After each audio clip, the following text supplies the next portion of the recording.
Selamat siang. Oh, Waalaikumsalam. Waalaikumsalam Siang, Pak. warahmatullahi wabarakatuh. Siang. Waalaikumsalam warahmatullahi wabarakatuh. yang 1, 2, ya.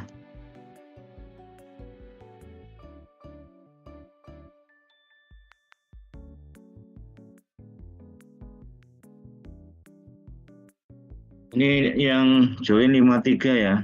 Nanti absensinya di akhir kuliah ya. 53 orang, 52 orang ini nanti ya. Mohon diperhatikan ya. Kormat mana? Pak. Yang hadir 52 ya. Baik, Pak. Nanti jadi mohon bisa tidak keluar masuk.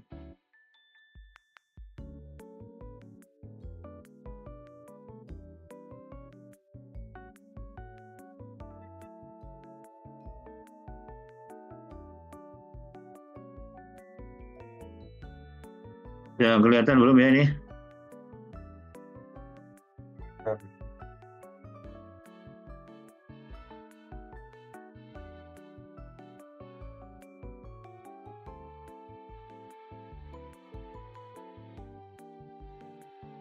Oh, siap.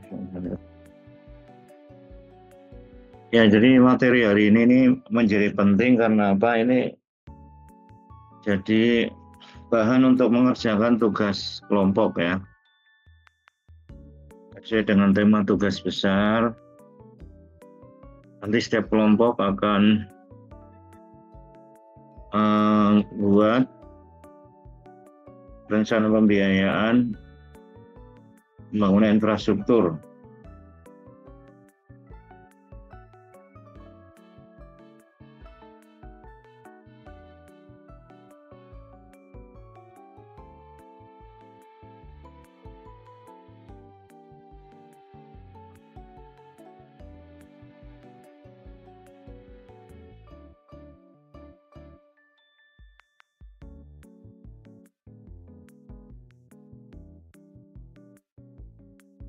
Ini pokok bahasanya ya. Pengantar materi ya. Dan pada siang hari ini juga akan saya jelaskan tugas kelompok ya. Sebagai saya sampaikan ya, di pokok bahasan kedua dan 3 itu menjadi bahan Anda mengerjakan tugas kelompok. Baik ya, ini adalah gambar tahapan action plan ya, 10 tahapan perencanaan tindak. Jadi kalau Anda melakukan perencanaan tindak, action plan ya, maka ada 10 tahapan, dan di tahapan ke-8 adalah menganalisis pendanaan dan pembiayaan terhadap program-program yang setelah disusun ini ya. Jadi tahapan 5 Anda menyusun program, rencana, maka di tahapan 8-nya adalah bagaimana sumber, bagaimana untuk mendanai, membiayai rencana program yang sudah ditetapkan. Nah ini dari gambar ini ya, saya ingin menegaskan bahwa kemampuan Anda sebagai seorang perencana, khususnya dalam kaitannya dengan kalau Anda melakukan action plan, melakukan perencanaan tindak ya, maka salah satu tahapan analisis yang dilakukan adalah melakukan analisis pembiayaan. Ya, sehingga disinilah di mata kuliah ini Anda diajari bagaimana melakukan pembiayaan dan pendanaan terhadap rencana program. Nah, sebelum masuk ke perencanaan pembiayaan ya, ini saya ingin menjelaskan bagaimana pembiayaan pembangunan ya, pembiayaan pembangunan wilayah kota, baik untuk sektor publik dan non publik ya. Jadi ini kotak ini merupakan miniatur sebuah kota atau sebuah kabupaten ya. Ya misalnya aja ini kota Semarang gitu ya. Maka di kota ini ada kamar-kamar, ada sektor-sektor ya. Ini yang atas, yang kotak kanan ini adalah sektor publik. Ya, yang atas ini, yang kotak ini sektor publik. Nah, kalau diperhatikan di gambar ini, selain sektor publik, yang di bawah ya ini, ada juga kamar-kamar, ada ruang-ruang ya, yang berisi kegiatan ekonomi produktif. Yang kedua, kegiatan sektor formal, dan juga kegiatan sektor informal. Ya, jadi kayak kota Semarang misalnya ya, ekonomi produktif itu misalnya di kawasan industri, ya banyak proyek-proyek di kawasan industri. Terus, nah ini jadi yang ekonomi produksi ini adalah non publik ya. Nah, pembiayaan untuk sektor-sektor ekonomi produktif itu berasal dari mana? Dari investor. Nah, di mana kalau investor asing, penanaman modal asing, kalau investor domestik, penanam modal dalam negeri. Jadi bisa proyek-proyek terkait dengan pembangunan pabrik, ya, pembangunan sektor industri yang menghasilkan ekonomi produktif, itu pembiayaannya itu tidak dari pemerintah, ya, tapi dari investor asing maupun investor dalam negeri yang dikenal sebagai PMA dan PMDN.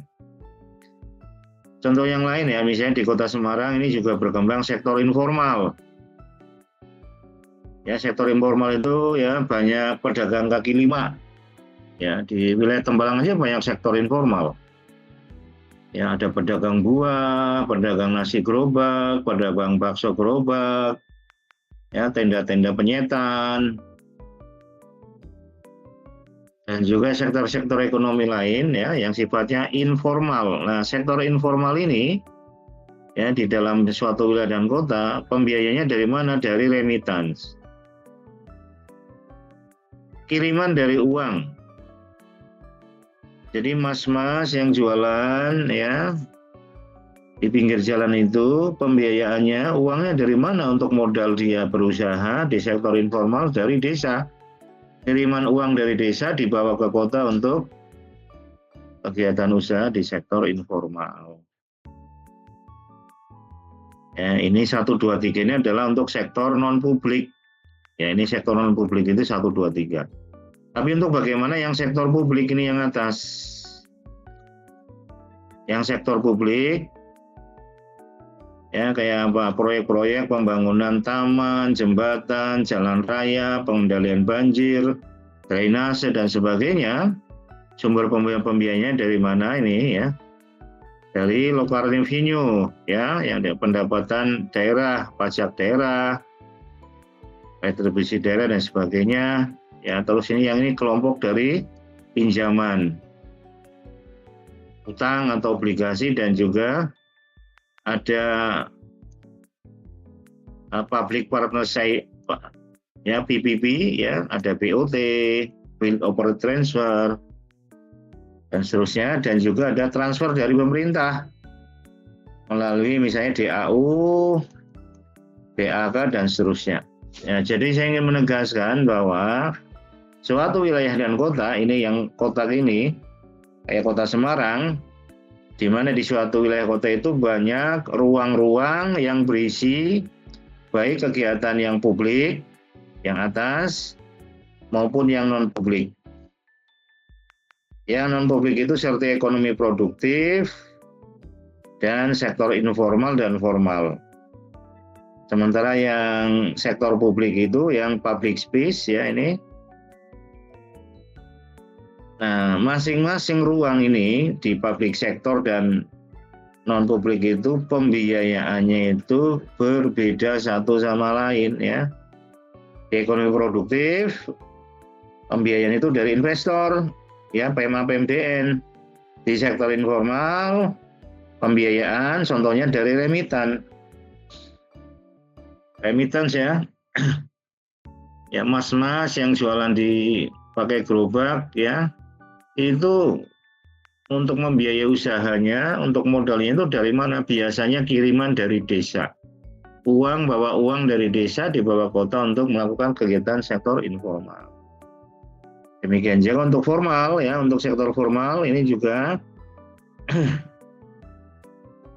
pembiayaannya itu bisa dari pinjaman ya, pinjaman dari bank dan sebagainya lah.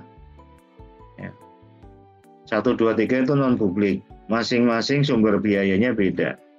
Sementara yang atas tadi ya, yang public sektor atau ruang publik, ya, proyek-proyek pembangunan jalan, jembatan, taman, drainase,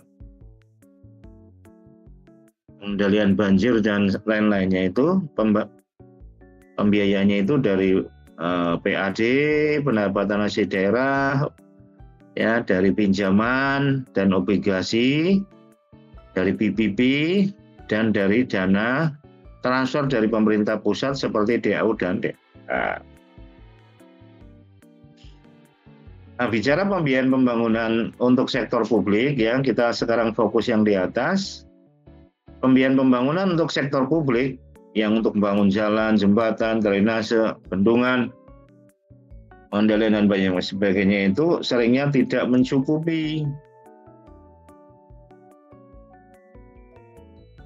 Ya. Karena apa? Karena yang namanya anggaran pemerintah itu terbatas, sementara pembiayaan infrastruktur itu sangat besar.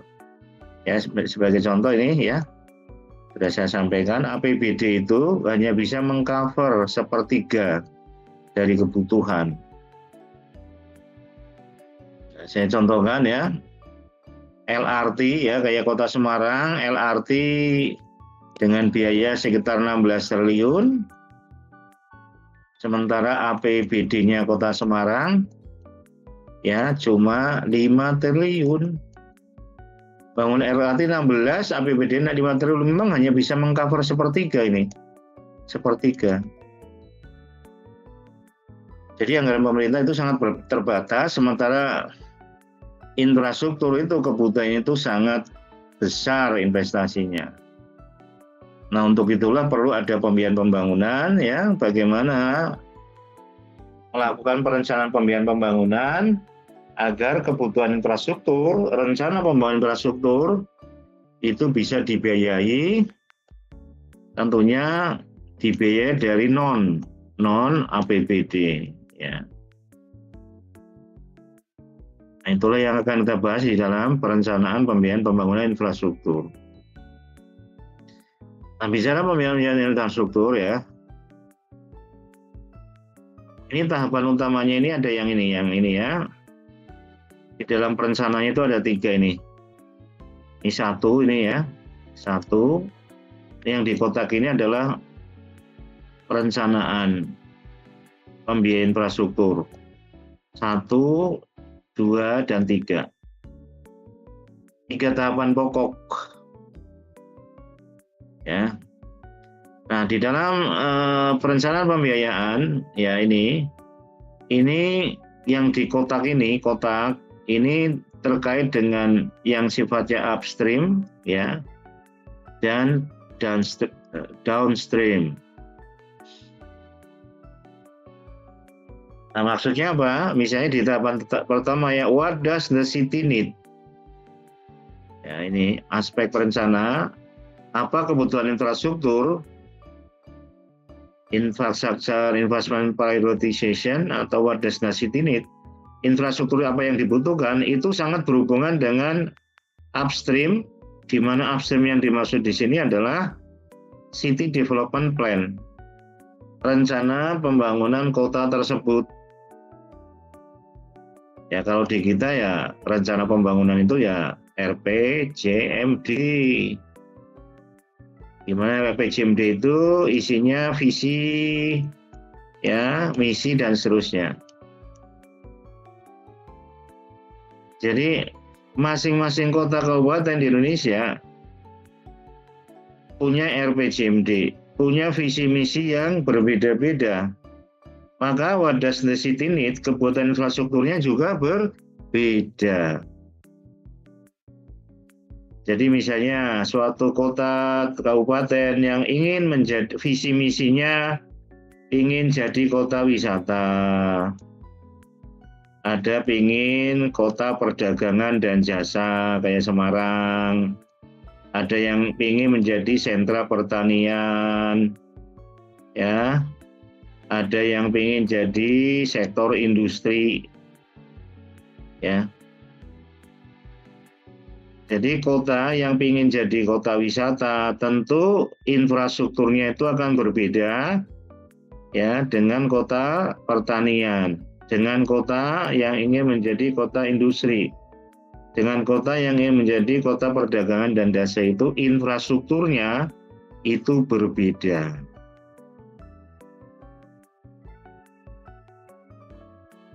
Ya, jadi artinya what does the city need itu sangat dipengaruhi oleh bagaimana RPJMD visi misi si kabupaten kota tersebut. Ini tahapan yang pertama. Ya, jadi setelah menjawab kebutuhan infrastrukturnya apa untuk wisata, ya kereta gantung wisata misalnya. Maka setelah terjawab, melangkah ke tahapan kedua, melakukan studi kelayakan. Ya, tentunya studi kelayakan secara finansial dan ekonomi. Setelah dilakukan kelayakan studi, maka tahapan yang ketiga adalah bagaimana membiayainya. Oh, ya dari hasil kelayakan di tahapan kedua, pembangunan kereta wisata layak. Nah, kalau layak untuk dibangun, nah terus pembiayaannya, sumber biayanya dari mana? Nah, harus dianalisis dengan 3. What are suitable finance option? Apa pilihan pembiayaan yang paling tepat untuk infrastruktur tersebut? Ya, jadi 1, 2, 3. Nah, setelah 1, 2, 3 ya sudah pembiayanya sudah clear, maka ini downstream-nya ya adalah menyusun kerangka pembiayaan secara formal ya, bagaimana komposisi berapa persen 60 40 50 50 hak dan kewajiban, resiko dan sebagainya ya. Disusun kerangka pembiayaan udah clear, maka proyek dilaksanakan. Proyek jadi, maka proyek setelah jadi dioperasionalkan. Nah, untuk terkait dengan tugas TOR ya, nanti Anda melakukan ini tahapan 1, 2, 3. Ini yang kotak ini yang menjadi materi tugas besar. Ya, dari menganalisis kebutuhan, pertama menganalisis RPJMD-nya, menganalisis kebutuhan infrastrukturnya, melakukan studi kelayakan, dan menganalisis sumber pembiayaan untuk infrastruktur tersebut. Nah, untuk itu ya, ini ada contoh ya, supaya Anda dapat gambaran secara nyata bagaimana melakukan tugas. Ini ada best practice yang dilakukan di Bandung. Ya, kita lihat. Apakah sudah terlihat? Halo? Sudah terlihatkah? Sudah, Bapak. Sudah, Pak. Nah, perhatikan ya, ini best practice ini jadi bahan Anda ngerjakan tugas. Tadi kan cuma teori perencanaan pembiayaan infrastruktur. Nah, ini contoh yang sudah dilakukan. dimulai dari menganalisis visi misi. Ya, Bandung, Anda semua tahu Bandung ya. Itu visinya ingin jadi kota kelas dunia. World class city. Ingin jadi kota kelas dunia. Nah, sudah kebayang nggak? Kalau jadi kota kelas dunia itu kebutuhan infrastrukturnya seperti apa? Ya, pasti kebutuhan infrastrukturnya banyak. Nah, ya ini. Tapi sebelum what does the city need-nya si Bandung itu apa saja, maka kita lihat dulu APBD-nya.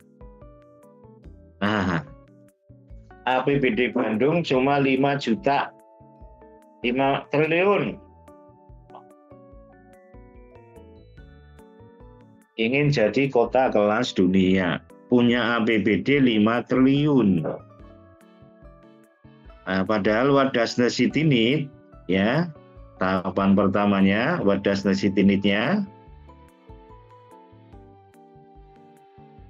adalah sangat banyak, ya.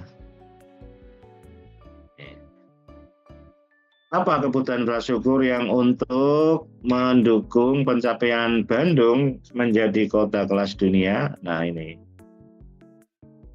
Ya, proyek investasi. Ada 68 proyek dengan total biaya 52 triliun.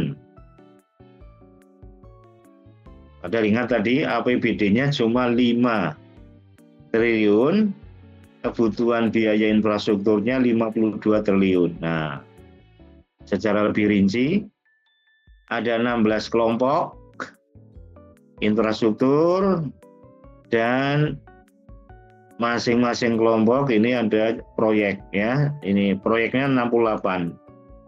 Dengan rincian ya, RTH 11 proyek, transportasi 8 proyek, kesehatan, pendidikan, perumahan, air minum, air limbah, sampah, ya, jalan umum, perdagangan, drainase, jalan, ya. Kita lihat ya detailnya misalnya.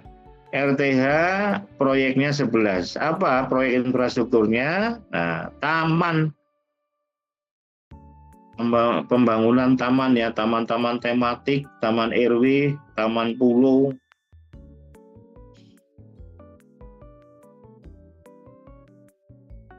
Terus yang transportasi adalah pembangunan LRT, pembangunan kereta gantung, ya, sistem parkir otomatis ya, dan lain-lainnya.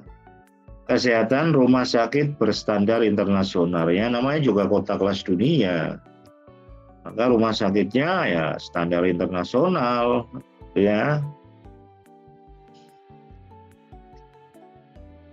Terus di bidang pendidikan, infrastruktur untuk fisik SD SMP ya. Terus pembangunan pusat pemerintahan, pembangunan apartemen rakyat ya, perbaikan kawasan kumuh, penyediaan sistem air minum ya, spam, pengolahan limbah, persampahan ya, misalnya akan dilakukan pembangunan biodigester, mobil penyapu jalan, truk kompaktor ya, dan seterusnya. Bukan ini TPS bawah tanah. Wah, merencanakan TPS bawah tanah. Teknologi informasi ya, pengadaan CCTV ya, 135 lokasi ya. Penerangan jalan umum, wah luar biasa ini ya, 18.000 titik ya, tiang jalan umum, wah luar biasa ini ya. Terus perdagangan, revitalisasi pasar, drainase dan sungai, ya, Bandung Skywalk untuk jalan jembatan, pembangunan penataan trotoar, underpass, jalan layang,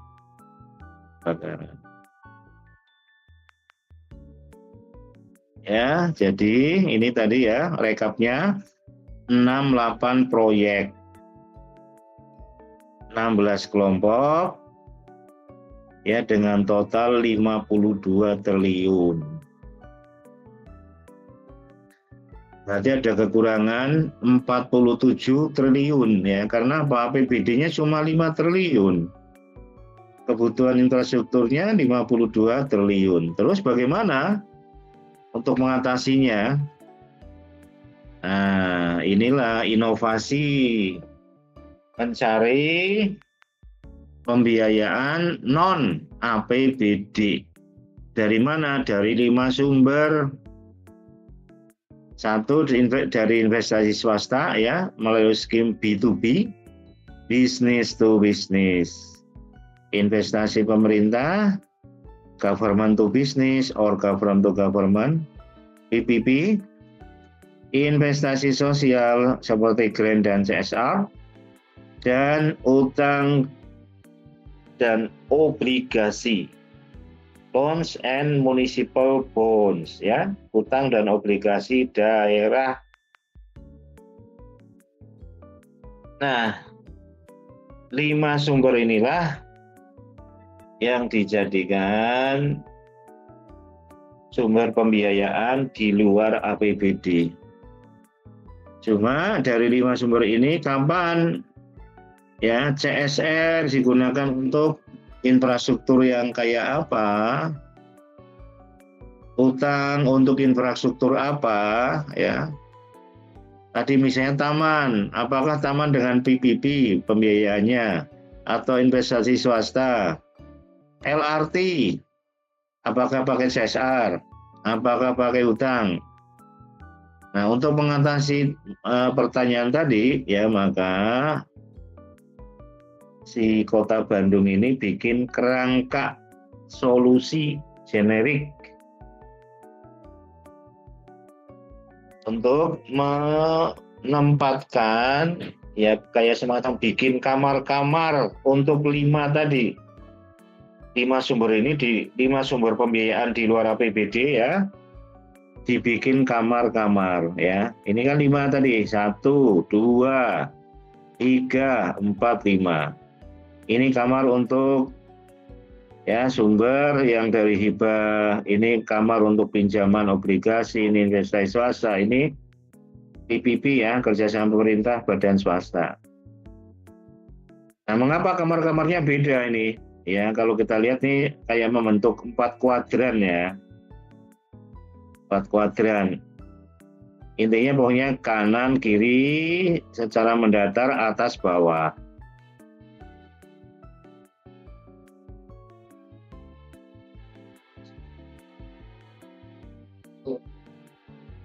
Nah, sebentar ya.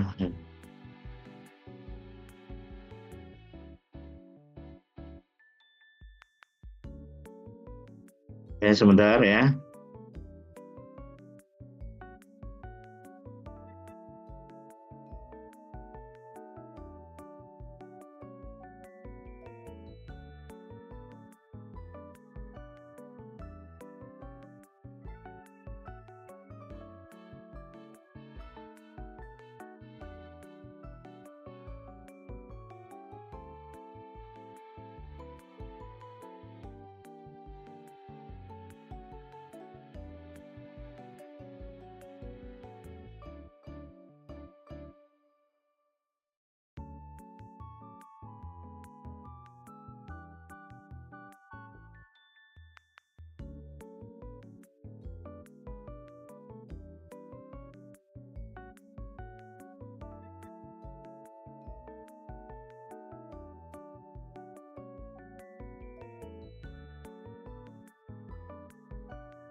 Minum dulu tadi, mohon maaf ya. Dipending sebentar.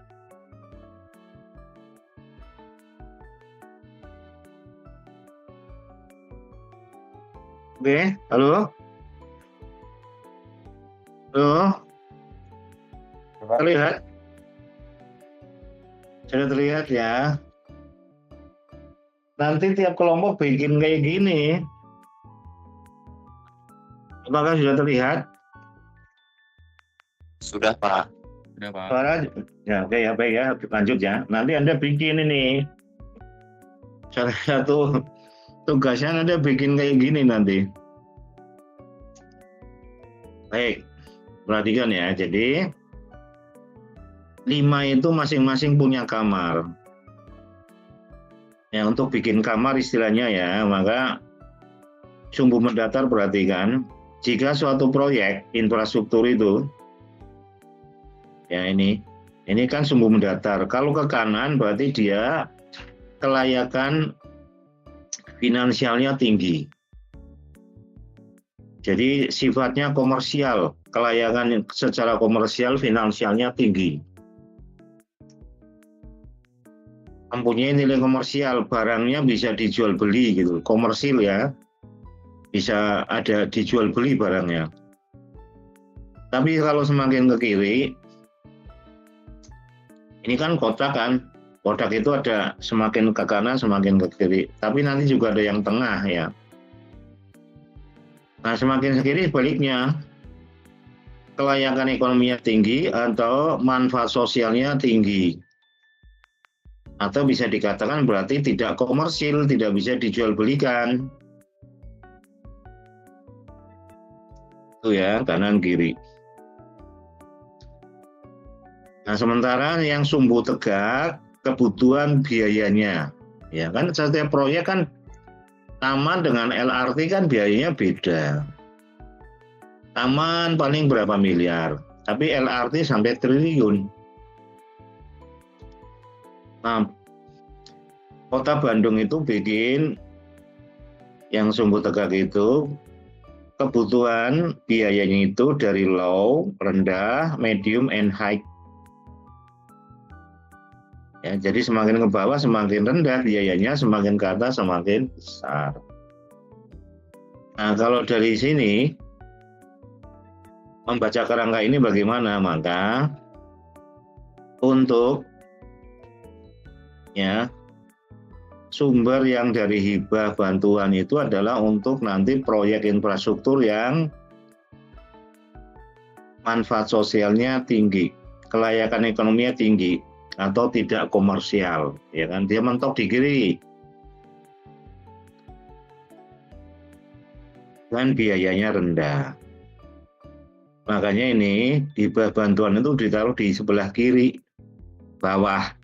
Ini kan kiri, bawah. Sebaliknya, kalau sumber pendanaan yang dari investasi swasta mentok kanan, yang punya komersialnya tinggi, jadi proyek itu nanti barang jasanya bisa punya nilai komersial. Ada transaksi, ada jual beli. Dan biayanya ini tinggi. Sementara pinjaman itu lebih ya mentok ke kiri lah ya. Tapi dia di atas. Ini kan bawah, ini atas. Artinya apa? Manfaat sosialnya tinggi atau kelayakan ekonominya tinggi atau tidak komersil, biayanya juga menengah sampai tinggi. Maka sumber yang dipakai dari pinjaman dan obligasi.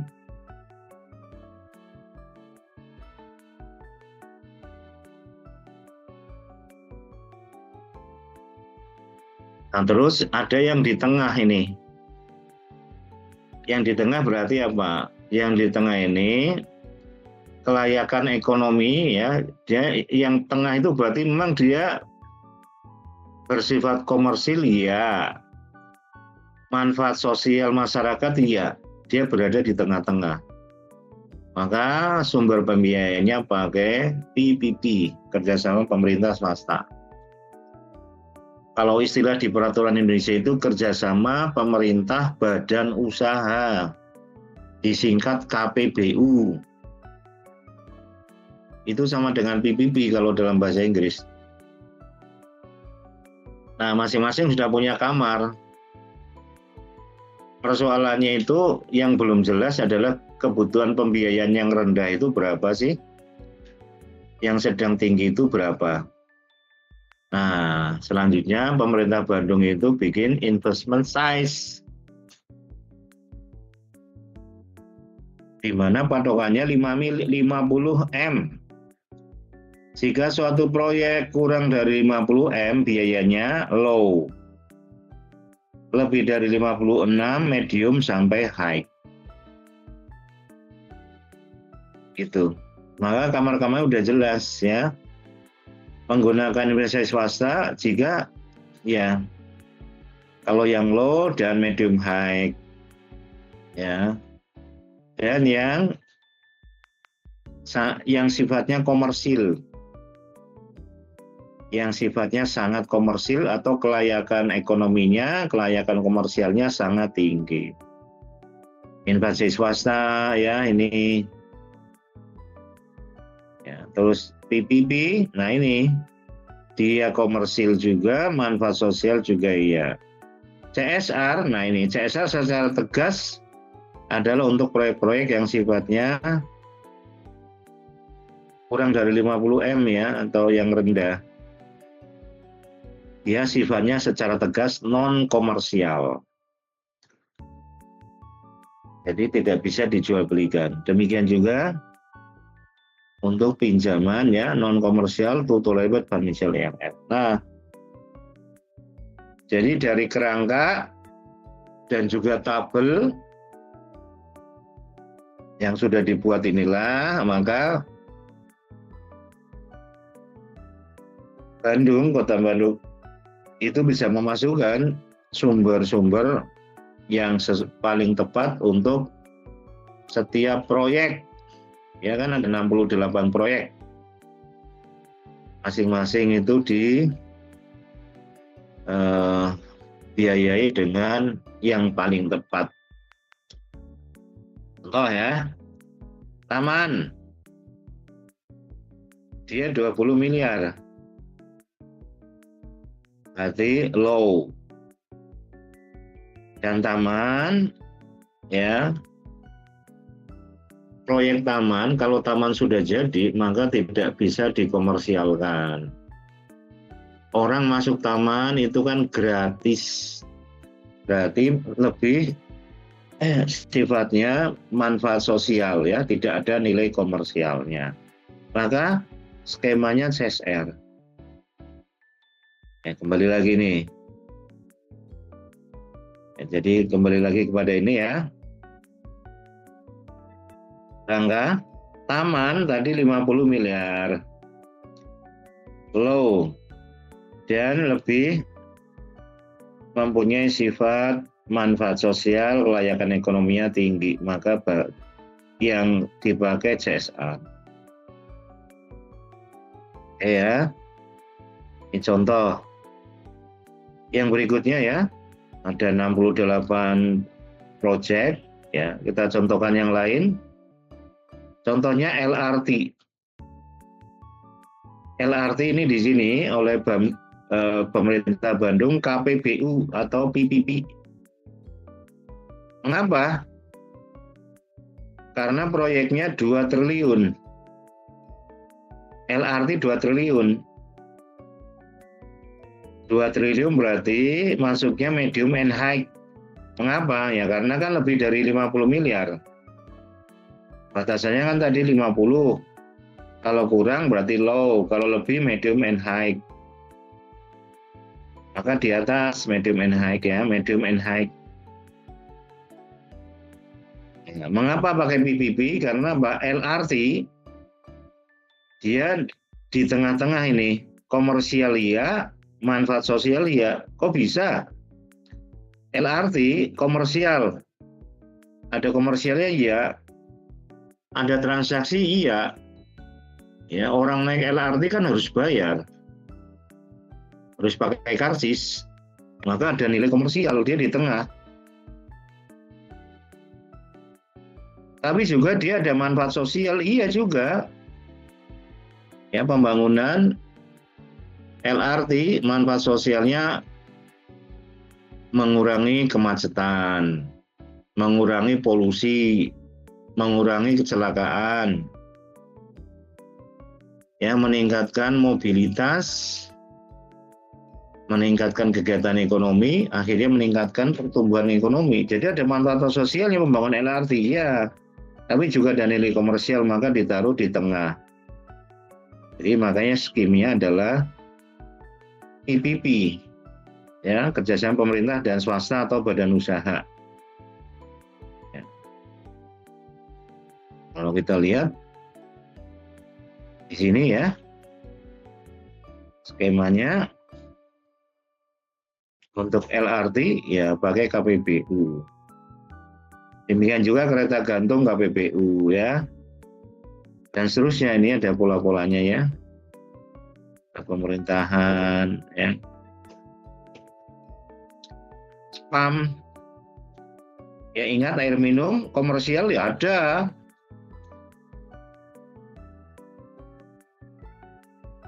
Karena yang langganan PDAM kan harus bayar.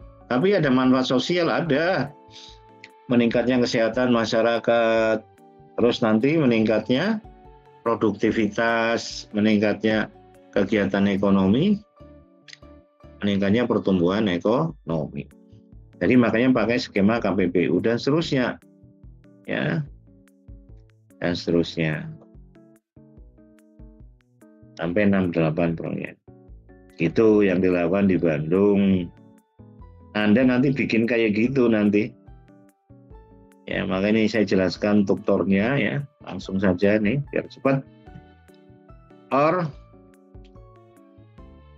Dan 6 yang akan saya jelaskan ya. Jadi di mata kuliah ini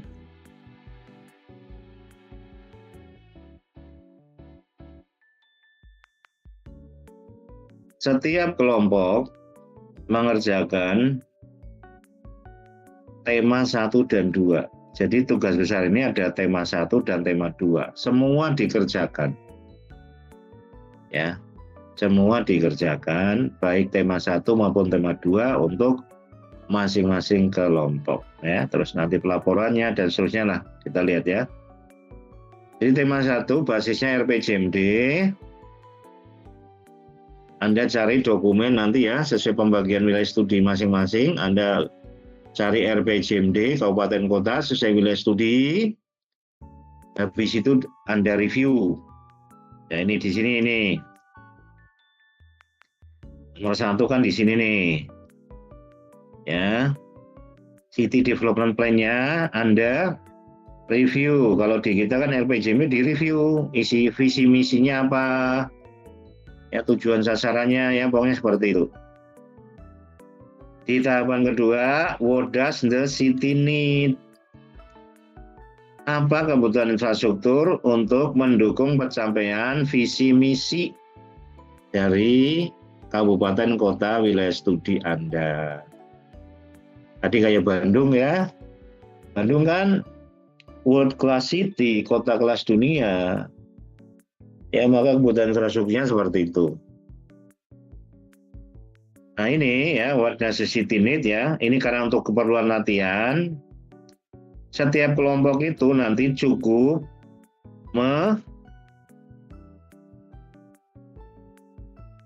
menganalisis kebutuhan untuk satu saja. Satu proyek. Tapi ini benar-benar new project.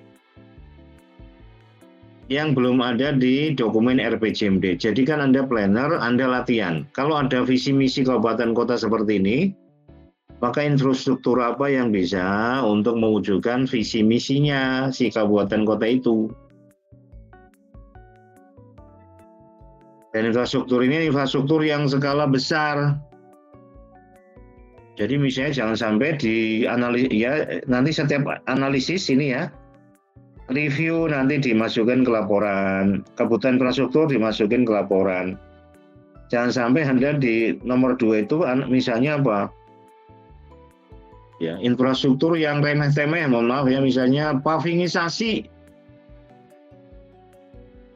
untuk mendukung visi misi. Jangan seperti itu, tapi infrastruktur yang skala besar, ya, Anda harus berpikir besar sebagai perencana.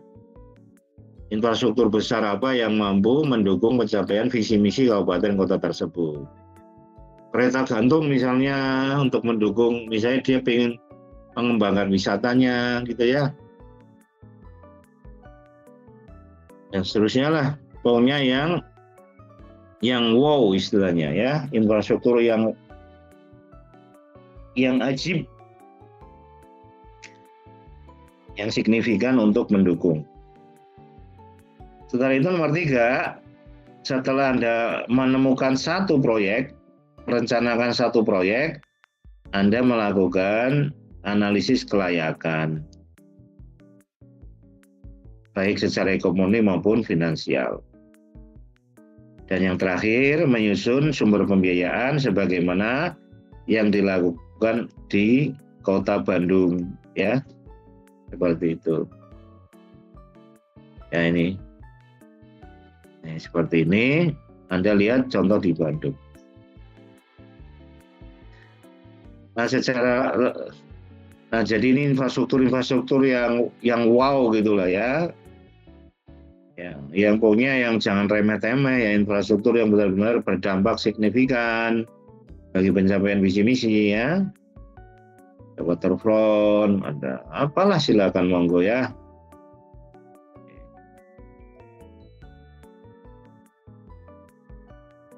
Ini secara lebih detail lagi ya. Pokoknya 4 untuk tema ini ya. Mereview, menyusun kebutuhan, melakukan studi kelayakan, dan menyusun. Nah, khusus nomor 3 ini ya. Karena kan kelayakannya Anda harus kelayakan secara ekonomi dan finansial. Ya kalau yang finansial kan gampang, ada biaya privat dan manfaat privat, sudah beres. Tapi yang kelayakan secara ekonomi, Anda kan menghitung biaya sosial, manfaat sosial, ya. Ya selain biaya privat. Maka Anda boleh pakai asumsi, boleh melihat dokumen kelayakan dari proyek-proyek sejenis di kota lain, di negara lain boleh, ya, untuk menghitung biaya sosial dan manfaat sosial. Ya, ini merefresh lagi bedanya biaya sosial atau biaya privat dan ini ya. Ini setelah itu menghitung kelayakan usaha secara ekonomi ya, baik. Tiga rumus, NPV, PV rasio ya, dan IRR. Nah, sementara yang untuk nomor 4 menyusun kerangkanya ya, sesuai dengan yang dilakukan di Bandung. Jadi setelah dari hasil kelayakan layak, maka di nomor 4 sumber pembiayaannya dari mana? Apakah mana yang paling sesuai? Apakah PPP, apakah CSR, apakah utang, apakah investasi swasta ya? Dengan melihat contoh di Bandung. Ya, mana yang paling cocok? Apa yang nomor 1, nomor 2, 3, 4 atau 5 ya? Nah, tapi ingat masing-masing ada kamar nih. Masing-masing ada kamar. Nah, yang perlu diperhatikan adalah kerangka ini sifatnya generik, semua kelompok sama. Kamar ini sama. Ya, ini nggak boleh dirubah-rubah, ini udah teori ibaratnya, udah pakemnya gini. Ya, kalau hibah yang di sini ya seperti itu ya. Terus yang membedakan adalah investment size. Karena APBD-nya berbeda. Ini contoh Bandung yang membedakan kebutuhan atau investment size-nya kan 50M. Rendah kalau kurang dari 50, medium high kalau lebih dari 50 kan di sini. Nah, setelah saya cermati ternyata itu karena APBD Bandung 5 triliun. 50 miliar itu 1% dari APBD Bandung pada saat itu 5 triliun. Jadi ini nanti tiap kelompok ini harus melihat data APBD-nya. Nggak boleh ini dibuat sama ya. Bandung 50 M ya karena ya APBD-nya 5 triliun. 1%-nya itu 50 miliar. Jadi misalnya nanti Anda dapat kabupaten, oh APBD-nya 3 triliun. Ya nanti untuk batas investasinya ya 30 M. Rendah kalau kurang dari 30 M. Kalau lebih besar itu medium and high. Nah, itu cara yang paling gampang. Oh APBD saya ya misalnya 6 triliun. Ya berarti nanti pakai 60 miliar. Oh APBD-nya 2 triliun. Ya berarti nanti 20 miliar. Jadi 50 miliar itu jangan dipakai. Kalau kebetulan APBD-nya 5 triliun ya boleh silakan ya. Tapi kalau APBD-nya 2 triliun ya 20 miliar, 30 miliar berarti untuk yang 3 triliun dan seterusnya ya. Jadi ini sama yang membedakan yang investment size Anda semua kelompok lihat APBD. Tentunya APBD tahun terakhir 2026 sebagai dasar untuk menentukan investment size. Gitu ya. Oke. Nah, sementara tema kedua, jadi kalau tema pertama itu berbasis dokumen RPJMD, maka basis dokumen RKPD tahun 2026. Apa itu RKPD? Rencana Kerja Pemerintah Daerah tahun 2006. Ini udah bulan Mei ya, dokumen itu udah pasti ada. Udah berjalan 5 bulan tahun 2026 ya. Ya, jadi ini juga semua kelompok mengerjakan untuk tema yang kedua. Anda review dokumennya. Nomor 1 ya. Setelah itu menyusun program kegiatan infrastruktur dan menyusun pembiayaan sebagaimana yang dilakukan di Bandung. Tapi tidak melakukan perhitungan kelayakan proyek. Yang membedakan. Jadi secara detail ya, yang RKPD bahwa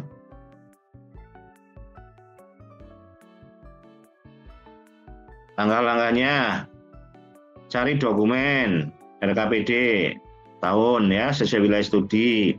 Udah ketemu, inventarisir program yang merupakan bidang infrastruktur.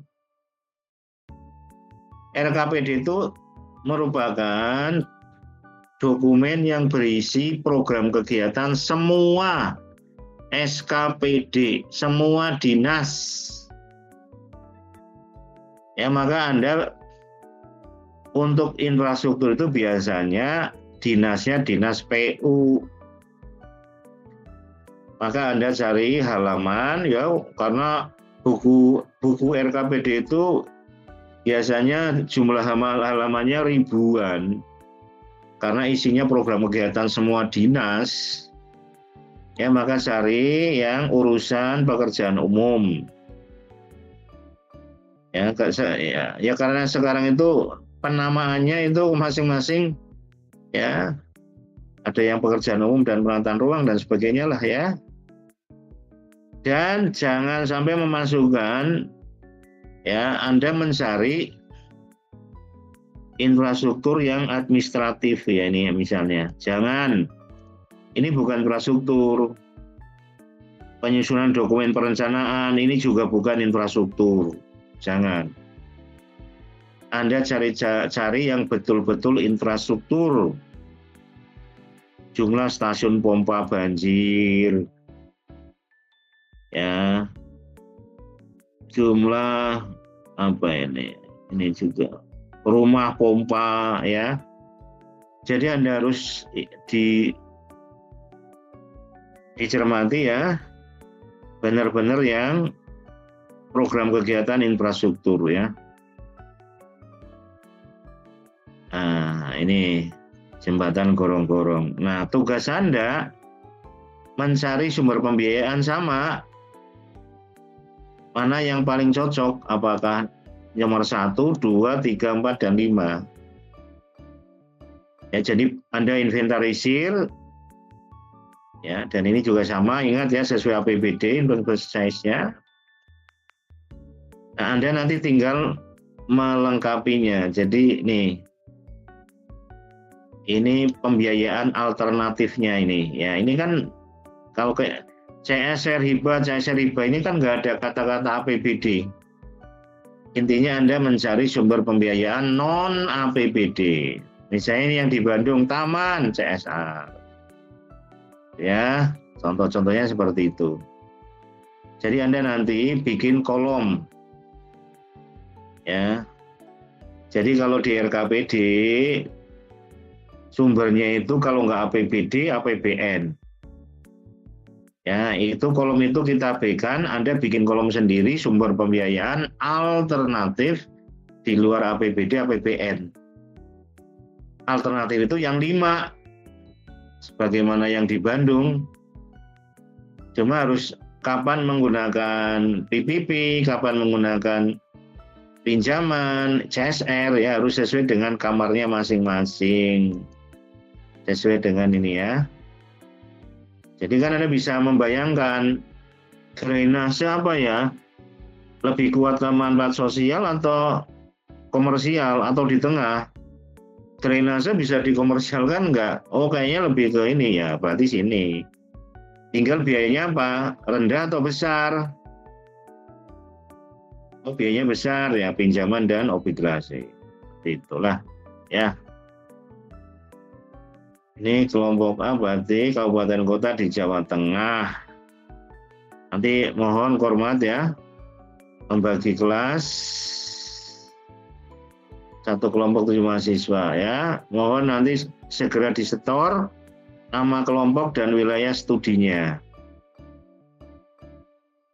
Dan tidak boleh sama, dokumennya harus yang terbaru ya. Untuk yang RKPD RPJMD kelas A berarti Jawa Tengah. Dan juga kelas IUP ya. Ini juga Jawa Tengah, mohon diperhatikan yang IUP. Anda pilih 1 kabupaten kota di Jawa Tengah ya. Dan diusahakan jangan sama dengan yang kelas reguler. Ya, nanti Kormat mohon dikoordinasikan. Pak, ya, ini ya. Maaf. Untuk yang kelas IUP sudah bergabung ke kelompok yang kelas D, Pak? Oh ya, sudah lah. Oh, sudah kelas D. Nah, ya. Oh iya ya, biasanya. Oh, betul. Sorry. D ya. D berarti Banten ya? Betul, Pak. Ya, udah. Betul, Sorry. IUP berarti sini ya. Oh ya, nanti kelasnya kalau yang tatap muka dengan D ya, maaf apa ya. Ya jadinya. Ya betul ini. Yang ini. Nanti pilih 1 kabupaten kota di Banten gitu ya. Betul. Kalau yang reguler 7 mahasiswa ya, kalau IUP 3 orang ya 3 orang ya. Yang kelompok biasa ya, tampilan, substansi, presentasi. Individu ya tingkat kapitan. Dikumpul H-1 ya. Yang dikumpul file Excel ya. Yang isinya perhitungan, data dan perhitungan, 3 rumus, PDF, Word, laporan, PPT, dan poster. Poster hanya untuk tema 1. Ya, jadi mungkin nanti isinya visi misi RPJMD kota mana ya. Visi misinya, habis itu infrastrukturnya, new infrastrukturnya ya, untuk mendukung pecahan visi misi itu. 1 saja udah cukup ini ya. Terus hasil kelayakannya ya 3 rumus dan sumber pembiayaannya ya. Ini dengan AI 1 menit udah jadi. Yang tema 2 tidak usah, tema 2 tidak usah. Ya, Anda melakukan analisis tema 1 udah jadi bikin posternya. Ukuran A3 ya. Tidak usah dicetak, nggak usah. Soft copy saja. Ya, outline-nya ya seperti biasa lah, produk ilmiah ya, pendahuluan. Asistensi bisa ya, WA, DM, saya langsung, nggak usah lewat format, boleh ya. Yang penting di jam kerja, hari kerja usahakan ya. WA, DM saya hari dan jam kerja, usahakan. Ya kalau yang urgent banget ya, monggo lah di luar itu, tapi yang masih pantas ya, kepantasan. Ya saya kira itu.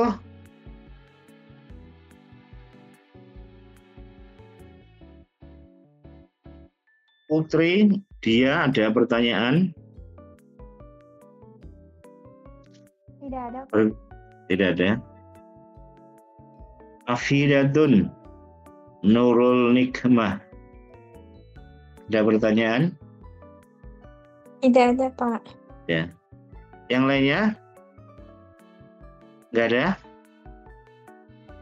Mas Ketua? Halo? Belum ada, Pak. Ini tolong ya Mas, segera dibentuk nama kelompok dan wilayah studinya dan segera dikirim ke saya ya. Baik, Pak. Nanti kalau ada kendala atau apa, segera menghubungi saya ya. Ya pokoknya WA langsung ya, boleh, nggak harus lewat format, pokoknya DM langsung ya. Yang penting ya jam dan hari kerja ya, diusahakan. 54 ini ya, berarti 54. Ya oke ya.